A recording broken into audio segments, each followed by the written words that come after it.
She was running out of time. He had run out of reasons to care. But when she banged on his door, barefoot and breathless, he let her in, only to find himself caught in a siege that would change both their lives forever. The first knock barely registered above the wind, a dull thump against old timber already groaning beneath the weight of another storm. Sam Barlow didn't look up. He didn't stir from the chair where he'd sat for hours, boots heavy on the plank floor, rifle leaning close but untouched. Storms came often up here in the high brush, and no one sane traveled these hills after dark. Not since the raids, not since the killings, which meant whoever was out there had no business still breathing. The second knock was louder, more desperate, and then the faintest voice cracked raw from cold and running. "Please." He stood. No part of Sam wanted company. No part of him missed people or the mess they dragged behind them. But something in that voice had broken right through the quiet he'd spent 2 years perfecting. He stepped to the door and opened it without a word. She fell forward like a bundle of rags caught in a gust.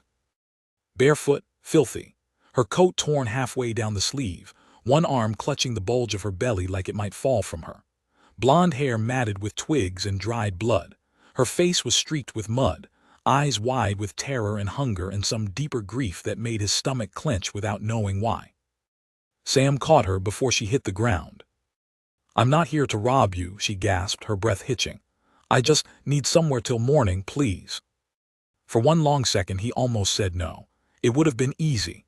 Close the door, bolt it, let the storm finish what life clearly hadn't yet. But her other hand was slick with blood, not hers. That's when he noticed the knife.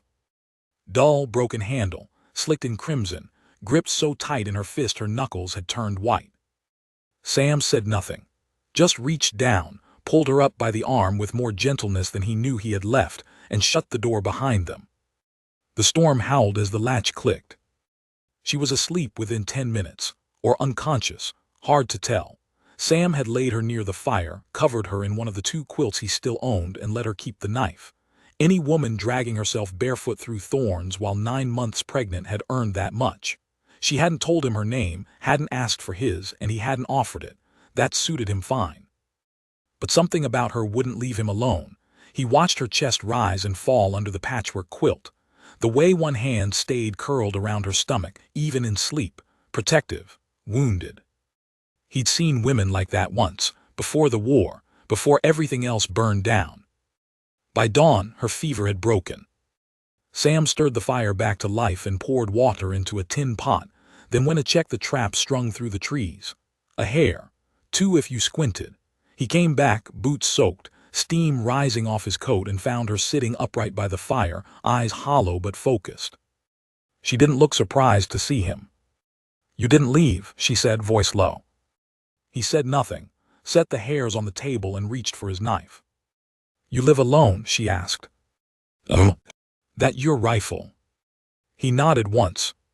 She hesitated. "You gonna use it?" Sam looked up. "Should I?" A pause, then no. The silence stretched between them like string pulled too tight. Finally she said, "My name's June." He nodded again. "Sam." June looked down at the blood still staining her hands. "I didn't mean to," she choked on the words. Sam didn't ask what, didn't need to. The way she wrapped both arms around her stomach again told him everything. Whatever had happened, whatever she'd fled, it had come close to killing her and the baby. And she'd fought back. Hard. "You can stay," Sam said simply, "till you figure your next move." She looked up like she didn't believe him. But he'd already gone back to skinning the hares. That night the storm eased into a bone-gnawing silence. June slept again. Sam didn't. He sat by the fire, sharpening the blade he hadn't used in months, mind restless. A part of him knew this wouldn't end quiet, not with the look she'd had when she first arrived, like she'd outrun something and knew it wouldn't stay far behind. Women don't carry bloodied knives unless they've already paid a price. And still he hadn't asked. He wasn't sure why. The next morning, Sam saddled the mule to fetch water from the stream. When he returned, he saw her standing outside, barefoot again, hair blowing in the dawn breeze, arms braced under her belly as she stared toward the ridge. She didn't turn as he approached. "They'll come," she said softly. Sam stood beside her, following her gaze to the distant pine line. Who? My husband's brothers, and the men they pay. He felt her go stiff. They think I'm property, she said, and the baby's theirs to claim. Sam didn't speak, but something in his chest stirred, rage or guilt or something deeper he hadn't named in years. You could send me away, she said. No one would blame you. He glanced at her belly, then at her face. No. One word, no echo, no tremble. June turned to look at him for the first time like she believed him. And that was when they heard it. Not the scream of wind, not the crunch of branches, something heavier. Horses. 5 at least. Sam stepped past her and walked to the cabin door, pulled the rifle from its place, checked the chamber. June didn't move. They won't ask nice, she warned. Didn't figure they would. He opened the door and stared out toward the trees. The riders hadn't appeared yet, but they would, and when they did, they wouldn't care about mercy or law. He turned back inside, bolted the door, and began reinforcing the windows. June picked up her knife. Whatever happens, she said, don't let them take the child. Sam looked at her then, really looked, and something in him changed. It wasn't pity or even defiance. It was duty. Not to her, not even to the child. To something he'd thought long dead in himself. He nodded. Then came the knock. Not soft, not scared. Slow. Confident. Calculated. The storm had passed, but the siege had only begun. Sam didn't move. Neither did June. The knock echoed again, 3 deliberate raps against the wooden door, then silence, as if the man behind it knew silence would carry farther. Sam's hand tightened around the rifle. He stood to the side of the door, the muzzle resting quietly against the wood. June remained seated near the hearth, knife hidden beneath the quilt, one hand resting on her stomach as though the baby inside could feel the danger waiting outside. Another knock, no words, just that same slow rhythm. And then came the voice. Samuel Barlow, the man called, smooth as whiskey left too long in the sun. I've been told you're a man of sense, a man who values quiet. I'm of a similar mind, so let's talk before things get loud. Sam didn't answer. His eyes flicked toward June. Her face had gone pale, lips pressed tight. She shook her head once barely. The man continued. We don't want trouble, we want what's ours. Send her out, we'll ride on, leave you be. Still, Sam said nothing. Give me the girl, the voice said again, patience slipping. Ain't no need for this to go the hard way. That was when June stood. She moved to Sam's side, ignoring his glare, and pulled the door open just a crack. Outside, 5 men waited on horseback. The lead rider sat tall and smug, black coat buttoned high, gloves tucked into his belt like he'd never needed to work a day in his life. His face was pale, lips thin, hair slicked back with oil. A snake with good manners. Hello, Thomas, June said coldly. Junie Bug. The man smiled wide like he was speaking to a friend. Didn't think you'd run this far, but I suppose desperation'll drive a woman to foolish places. Sam watched the exchange in silence, rifle still raised. Thomas noticed. Your host looks nervous. That you, Barlow? You fought at Gales Creek, didn't you? Heard you lost a brother there. Tragic. Sam didn't flinch. Thomas nodded toward June's belly. She's carrying my brother's child. He passed 2 months back. Left things complicated. We're here to clean it up. She's not property, Sam said finally. Thomas grinned. She ain't anything far as the law's concerned. Widow, no papers, and that baby. Half hours already. Ain't fair she runs with something that don't belong to her. June's voice was quiet but sharp. I'm not going back. Thomas's eyes cooled. You don't get to decide, Junie Bug. Sam moved forward and shut the door. This time the knock came as a boot. The thud rattled the hinges. Sam bolted it again and turned toward the back room. There's a trapdoor beneath the pantry, he said quickly. You fit through it. June hesitated. Maybe. Then get ready. If they breach, you go. And you? I stay. June's eyes flashed. You won't last long. Didn't ask to. But June stepped in front of him then, voice low but steel-edged. You think I'd crawl through a hole and let you die on my behalf? That's not happening. Sam opened his mouth to argue, but she was already moving, stacking chairs against windows, shoving the table to block the front door, every movement deliberate. Her knife flashed briefly beneath the folds of her skirt, tucked now into the lacing of her boot.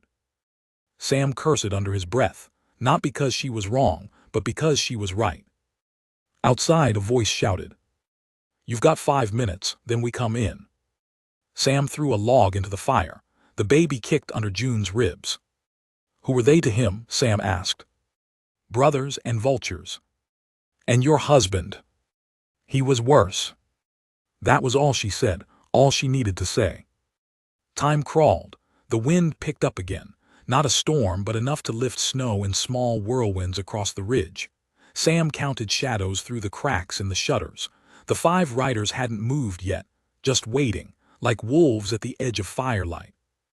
June knelt by the hearth, her face drawn with pain, not fear, pain.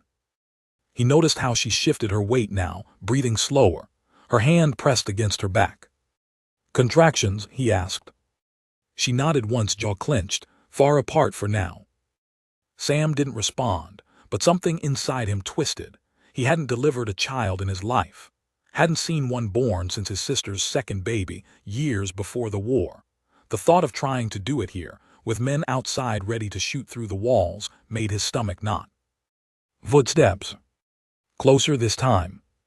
Sam peered through a crack.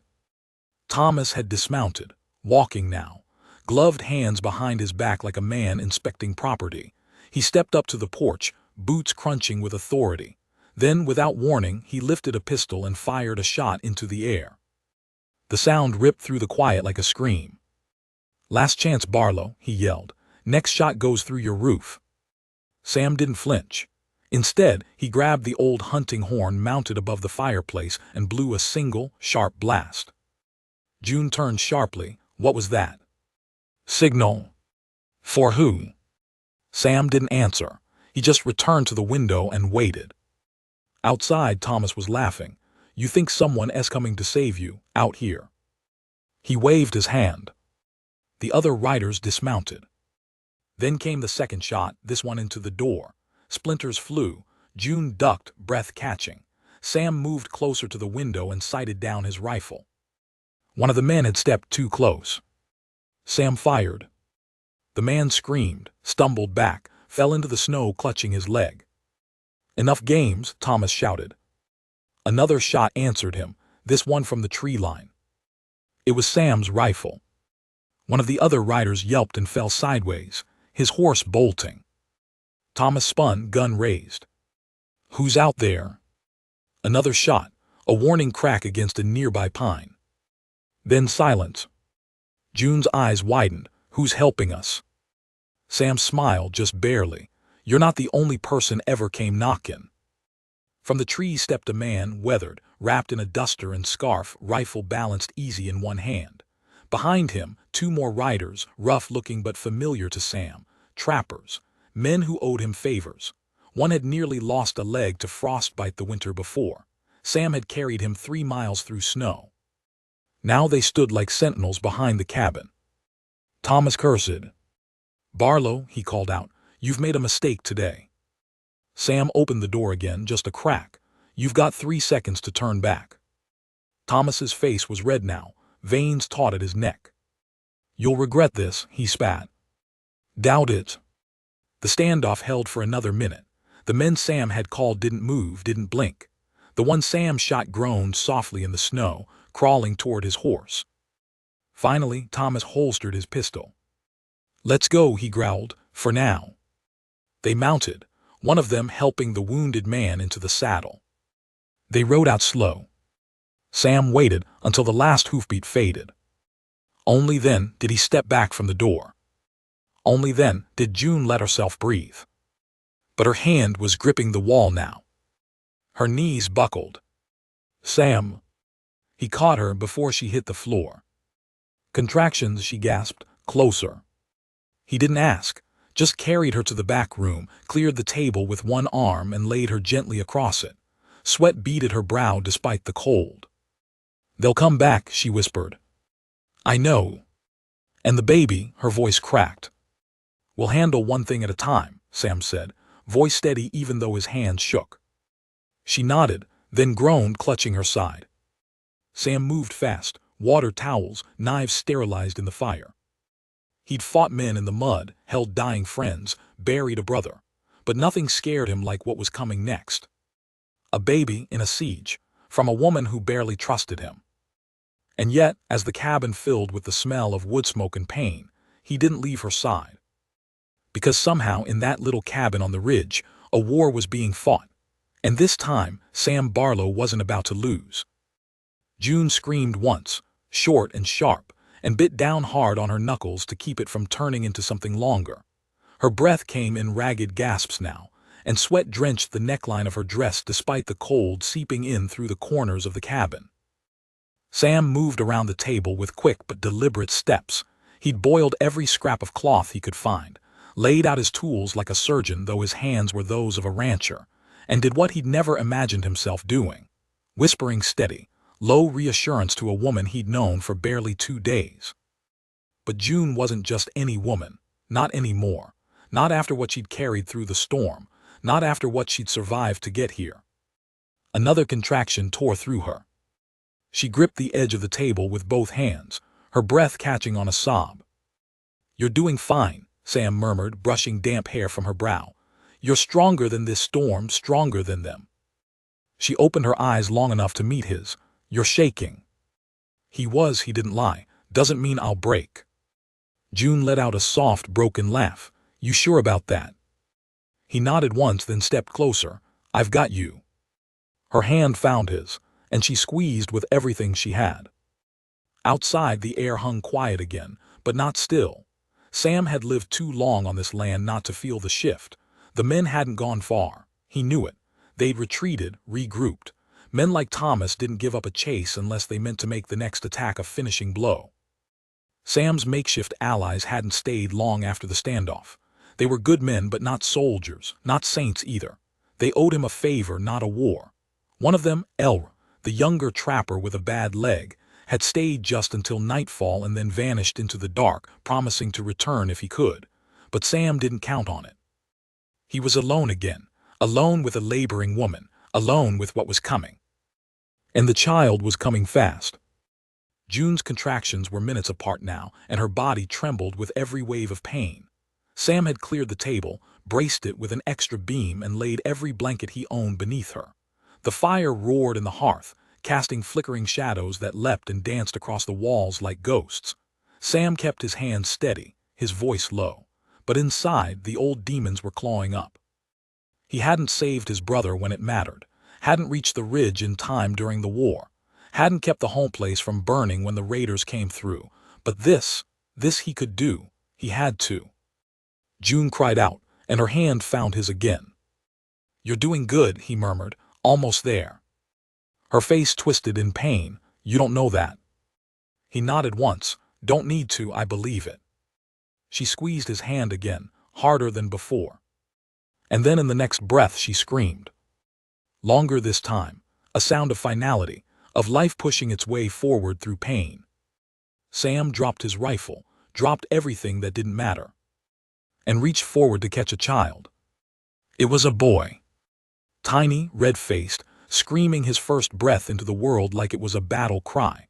Sam stared at him, blinking away something sharp in his eyes, and held the child up to June. Her arms shook as she reached out. She gathered him close, pulled him to her chest, and sobbed, not from pain now but from something deeper. Relief, wonder, grief, a storm all her own. Sam turned away, giving her space. He'd seen men die, but never seen life arrive so fierce. Then he heard it. Outside. A snap, a hoof, and then silence again. He crossed to the window, rifle in hand.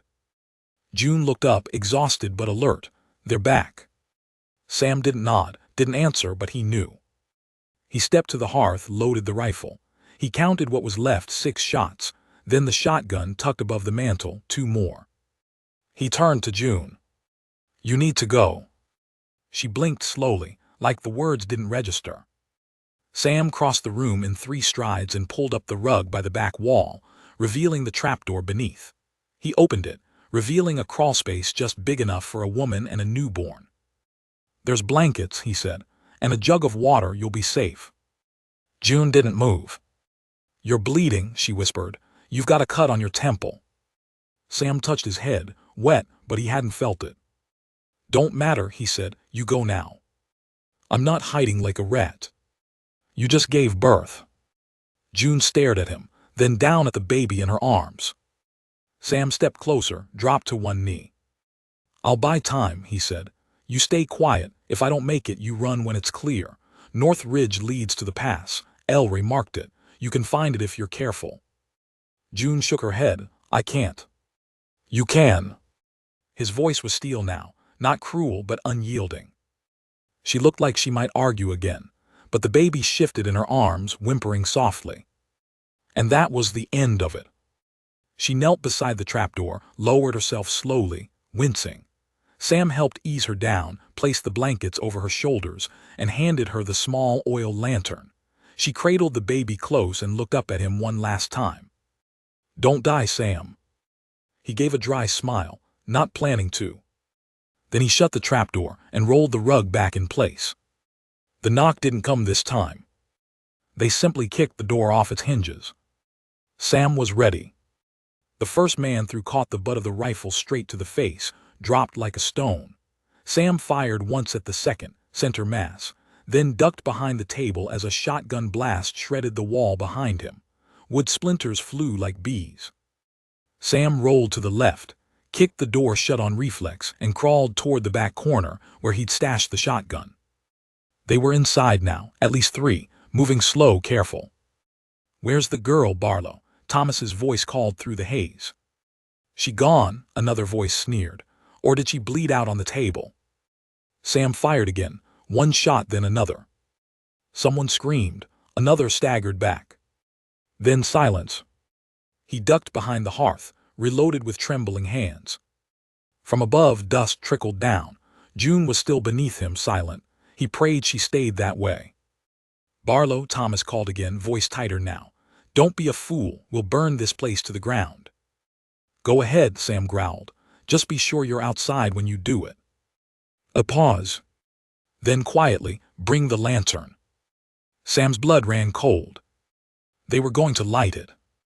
He moved fast. Burst from behind the hearth, firing both barrels of the shotgun. One missed. The other took a man in the shoulder, knocking him through the window in a crash of glass and screams. But Thomas had already lit the oil. He raised the lantern high, ready to hurl it. "Don't," Sam shouted. But Thomas grinned. Then before he could throw it, a shot rang out from behind. Thomas's shoulders snapped back, the lantern falling harmlessly to the floor. He turned, stunned. Behind him stood Ellery. Rifle smoking. "You talk too much," the trapper muttered. Sam wasted no time. He tackled Thomas to the ground, fists flying, the two of them crashing into the woodpile. Blood sprayed. Sam didn't stop, not until the man stopped moving. Outside, the last rider had turned tail. The fight was over. Sam sat on the steps of the cabin as the sun broke the horizon, golden and cold. Blood crusted his knuckles, dried against his temple. Ellery stood beside him, arms folded, nodding once before disappearing into the woods again. No need for thanks. The cabin was still standing, barely. Inside, June emerged from the trapdoor, pale but alive, the baby pressed to her chest. She looked at the wreckage, then at Sam. Her lip trembled, but she didn't cry. She stepped forward and sat beside him on the step. For a long time, neither of them said anything. Then Sam murmured, "He's got lungs like a thunderstorm." June nodded, "He's got your stubbornness." Sam blinked, surprised. "He's not mine," he said gently. June looked at him then, full and quiet. "He's not theirs either." They sat in silence again. But it wasn't the same silence. This one had a heartbeat. The snow hadn't stopped falling, but the light was shifting. By noon the sky had softened to a pale silver haze, casting the battered cabin in an eerie calm that felt almost cruel after the night they'd survived. Blood still streaked the floor. A window was nothing but jagged shards around the frame. The front door hung loose on one hinge, barely shielding them from the wind. Sam didn't fix it. He didn't move at all for a long while. He just sat on the porch steps with his coat hanging open and his eyes tracking something invisible beyond the pines. June remained just inside the threshold, rocking the newborn slowly back and forth in her arms, not speaking, not crying, just existing, in the hush of survival. Eventually Sam stood. He hadn't slept, hadn't eaten, but he moved with the quiet certainty of a man whose body knew how to keep going even when the mind was years behind. He gathered the broken door, re-nailed it the best he could. He laid a quilt over the shattered window and stacked furniture against the wall like it might buy them another few hours of safety if trouble came again. June watched him move from room to room without a word, his face unreadable. When he was done, he sat at the table and drank a cup of cold coffee, fingers curled tight around the tin as if he didn't feel the cold. June placed the baby in a basket lined with what blankets she had left and stepped outside. The wind had stilled. Her feet sank into the snow, but she didn't care. She stood just at the edge of the porch and stared down the ridge where the riders had first appeared. "They're not finished," she said quietly. Sam didn't argue. "No. They'll send more." "Maybe." June turned. "They won't stop, Sam. Not if they think I'm still alive. Not if they think the baby still exists." Sam's jaw tightened. His eyes flicked briefly toward the basket, then back to her. "You're not running," he said. "It wasn't a question." "No," her voice didn't waver. "I did that already. I'm done running." He studied her for a moment, then nodded once. But the lines on his face deepened. Not fear, not regret, something worse. Resignation. That night Sam went out with a shovel. June watched him from the doorway as he walked past the fence line, over the ridge to the edge of the pine trees. He didn't carry a lantern, just the shovel and a wrapped bundle. One of the men he'd killed.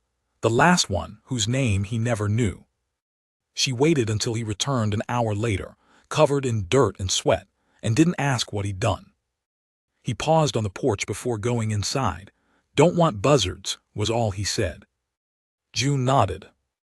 Neither of them spoke of what came next, but it sat between them like a second fire, burning low, burning constant. The baby didn't cry much, but when he did, it sounded like a question. June named him Eli, not for his father, not for any man who'd hurt her, but for the boy she remembered from long ago. A boy who'd once given her a handkerchief when she skinned her knee in town and never asked for anything in return. A boy who had kindness without reason. Sam didn't comment on the name. He just carved a small wooden horse one evening and left it by the child's side without saying a word. June watched him do it. "Were you ever a father?" she asked. Sam flinched, but only slightly. He didn't look up from the stove. "No. But you wanted to be." He stirred the stew slowly, then said, "Not after the war." She understood more than he knew. "Your brother?" she asked.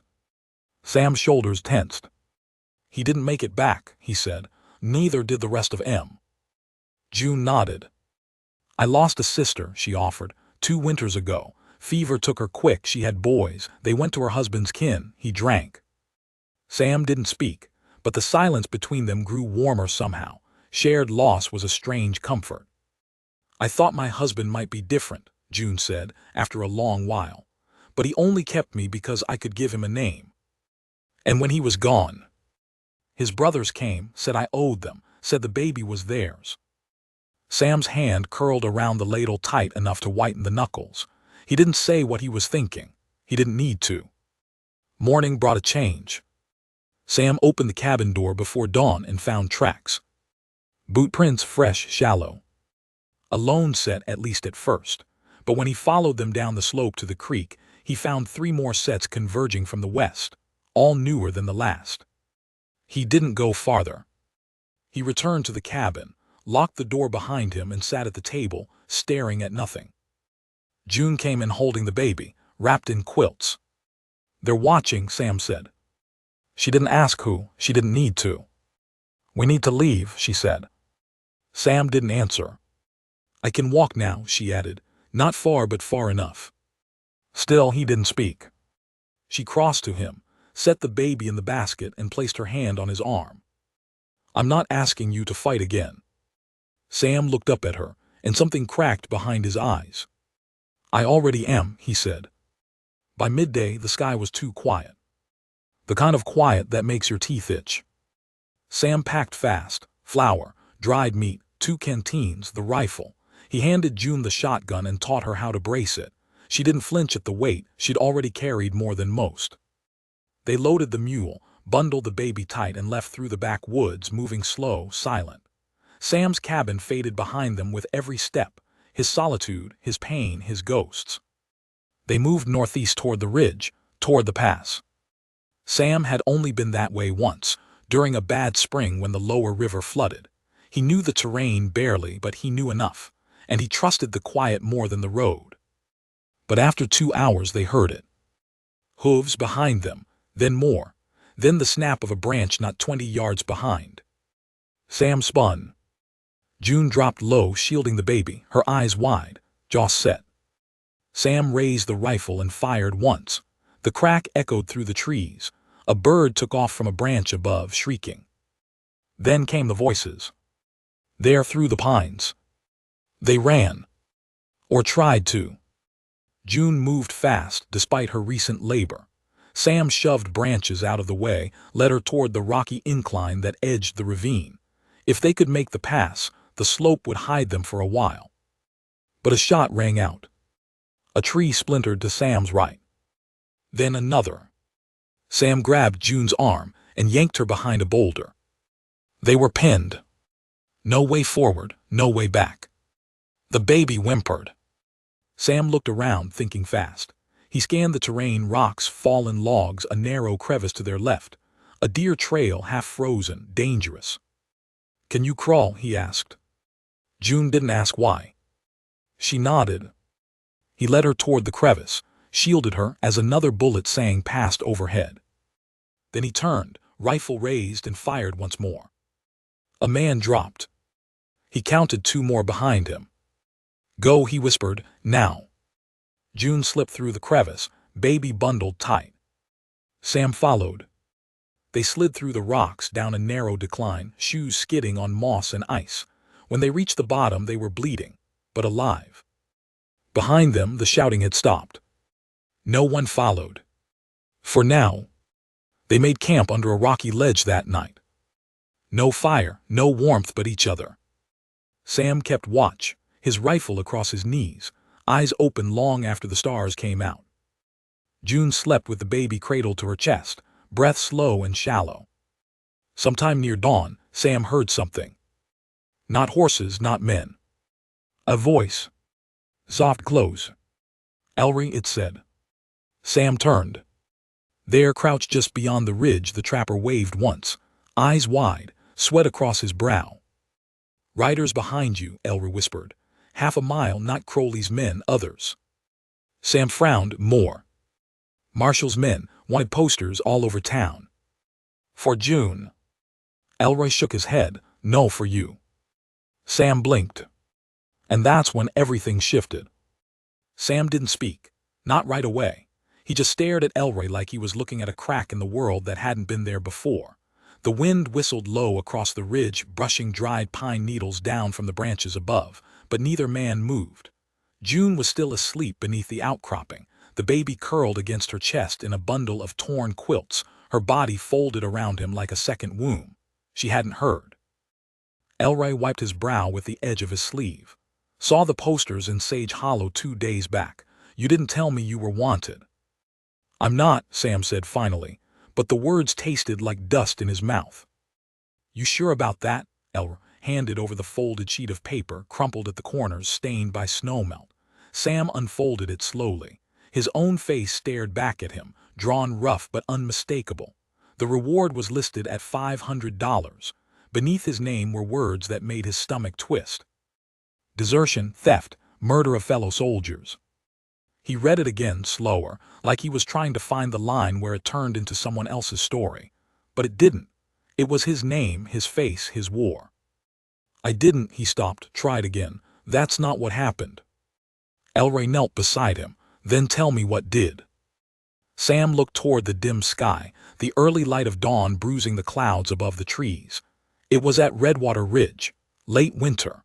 The snows were so deep you could bury a man and not find him till spring. He paused. We were starving, 5 of us, 1 rifle, 2 biscuits between us. The captain told us help was coming, it didn't. Elroy waited. One of the men, Brenner, he stole the last ration, claimed it was his turn. I told him we'd share. He pulled the knife. I pulled the trigger. Sam ran a hand down his face. He bled out. The others didn't blame me, not then. But when the snow cleared and command found us, I was the only one still alive. I tried to tell them, but they didn't care. They needed a reason for what happened, and I gave them one. Elroy let out a low breath. And the theft. They said I looted the dead, took weapons, gear. All I took was a coat and my brother's boots. He'd died 3 days before. Sam crumpled the paper and threw it into the snow. They've been after me since. Elroy nodded slowly. Well, they're riding now. Marshal Caro's in town. He's the kind that likes to make an example. Sam's fingers twitched around the rifle beside him. How far? Less than an hour. Sam stood. You didn't have to come warn me. Elroy shrugged.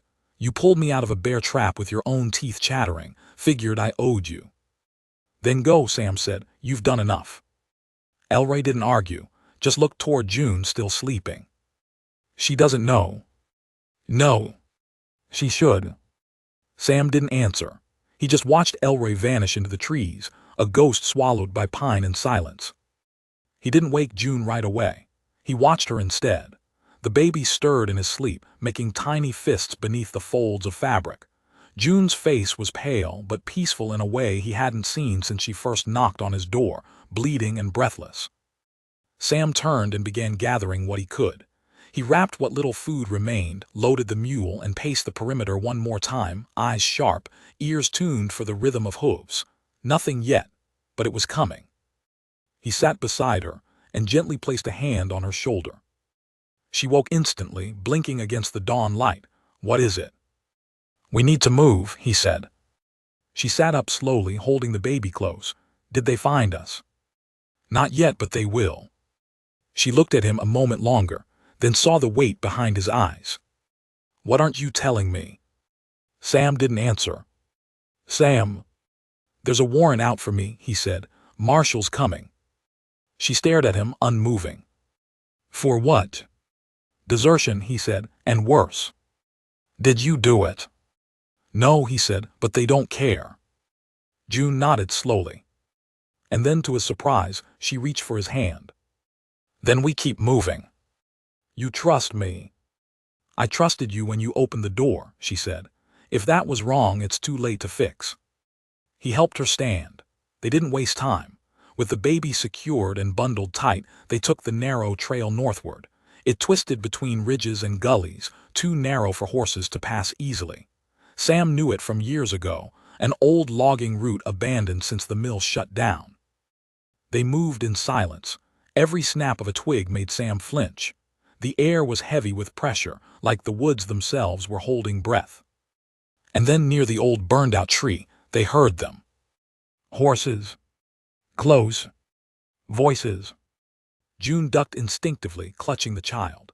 Sam peered through the brush and saw them, 3 riders in gray coats, badges gleaming, rifles slung lazily over their shoulders. Marshal Caro rode in front, a man with a narrow nose and cold, methodical eyes. He didn't rush. He didn't call out, just scanned the trees like he knew they were being watched. Sam pulled June back into the underbrush. They don't know how close we are, he whispered. We have to move slow, no sound. They crept backward along the ridge, every footstep a prayer. Twice the baby let out a soft coo and June froze, hands over his face, rocking gently to quiet him. Sam watched the marshal's head tilt every time, like a dog catching scent. They found a split in the rock wall ahead, barely wide enough to squeeze through. Sam led June into it, half crawling, the mule tied off and left behind. Then the shout came.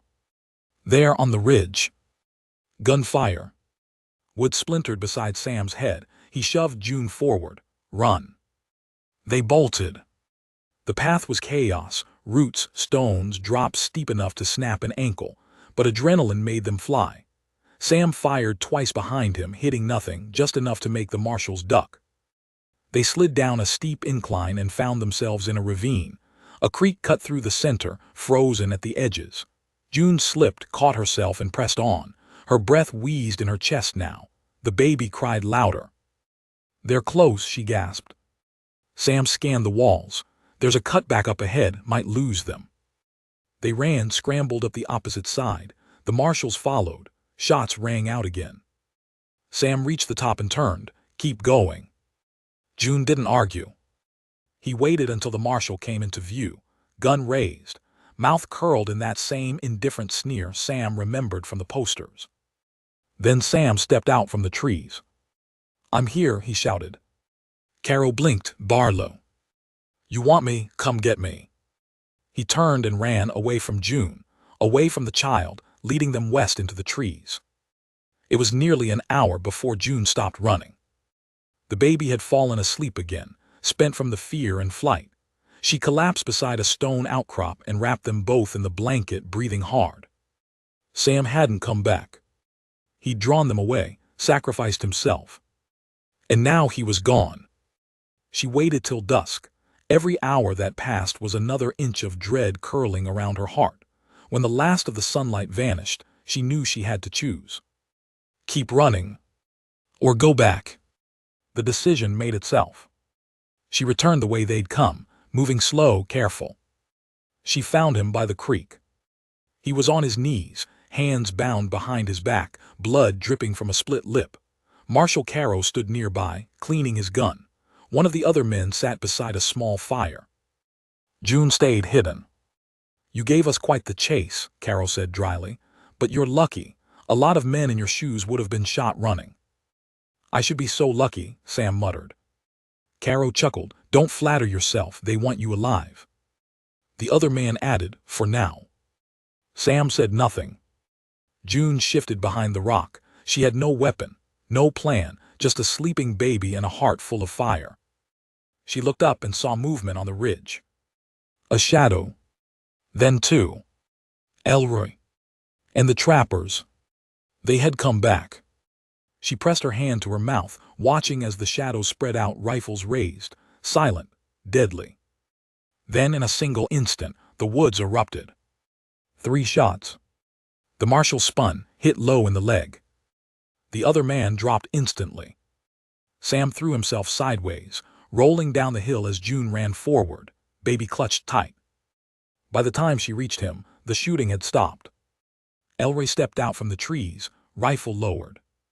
"Next time," he said, "try not getting caught." Sam laughed once, then winced. "I'll do my best." June knelt beside him, tears in her eyes. "You came back," she whispered. "So did you."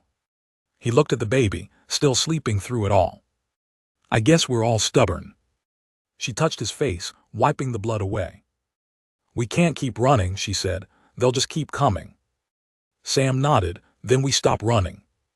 "And do what?" He looked around them, trees, smoke, blood. The trail behind them burning, the road ahead uncertain. "We survive," he said. "And after that?" His voice was quiet, steady. "We build something worth staying for." They didn't go back to the cabin. By the time the moon climbed over the pines and scattered silver across the snow, Sam knew the land behind them was lost. His home, his solitude, the life he'd carved from regret, all of it had burned beneath the weight of what came for June and stayed for him. So they didn't turn back, not even to see the smoke, not even to bury the dead. The marshal's men would be found come morning, dragged out by some deputy or claimed by animals. Sam didn't care. All that mattered now moved with him through the trees. A woman who'd learned to fight with silence and fire, and a newborn wrapped in borrowed blankets with a name already whispered like prayer. Elroy led them through the next valley, where the trees were thick enough to hide a dozen men and the ground dipped low beneath the ridgelines. A good place to vanish, a hard place to be tracked. The trappers, 2 of them now, silent and watchful, flanked the group from a distance, always just out of sight. They didn't talk much. Men like them rarely did. But they watched June closely, and when the baby cried, one of them passed a flask filled not with whiskey but warm broth. Sam caught the gesture and nodded once. It meant more than words. By dawn, they reached the old ranger's outpost, a forgotten cabin tucked so deep in the woods that moss hung from the roof, and the stones around it had sunk into the earth like it had been trying to bury itself for years. No road reached it anymore, just animal paths and memory. Sam cleared the inside while June stood outside with the baby tucked into her coat. The place was empty, cold, dust thick on the shelves, cobwebs stretching between rafters like threads of old stories left untold. It was perfect. He lit the stove. The chimney took it well. June stepped inside, looked around, and gave the smallest nod. "This'll do," she said. And just like that, they had a new home. For 3 days it was quiet. Too quiet. June recovered slow but steady. The bruises faded. Her legs grew stronger. She could walk across the clearing without clutching her side. She nursed Eli in the shadows near the fire, eyes always on the door. Sam repaired the roof, rebuilt the shutters, hunted what he could. And always he waited for the next knock. None came. But unease lingered like smoke on the wind. One evening while Eli slept, Sam sat across from June and carved another toy, this time a small bird, wings outstretched. June watched him for a while, the firelight dancing across his face. "You never told me why you stayed," she said softly. He didn't look up, didn't think I needed to. "You didn't, but I want to know." He paused, knife still in his hand, then slowly set it down.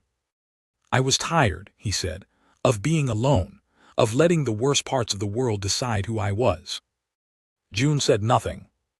"I thought if I kept to myself maybe the past wouldn't follow, but it does, it always does, until you stop running." She nodded. "You think we've stopped?" "I think we've paused." June smiled, faint but real. "That's enough for now." The pause didn't last. Late one night while the forest held its breath, Sam woke to a sound he hadn't heard in days. The crunch of boots on hard ground. Slow, deliberate. He was on his feet instantly. June stirred beside the fire, clutching Eli tighter. Sam raised a finger. "Wait." He moved to the window. A man stood in the clearing, alone. No horse, no weapon drawn. Just a wide-brimmed hat pulled low, and a satchel slung over one shoulder. Sam opened the door just a crack. "You lost." The man didn't move, looking for Samuel Barlow. Sam didn't reply. "I'm not here for the reward," the man said. "I'm here with a message." "From who?" "Marshal Caro." That got Sam's attention. He stepped outside, rifle in hand. The man didn't flinch.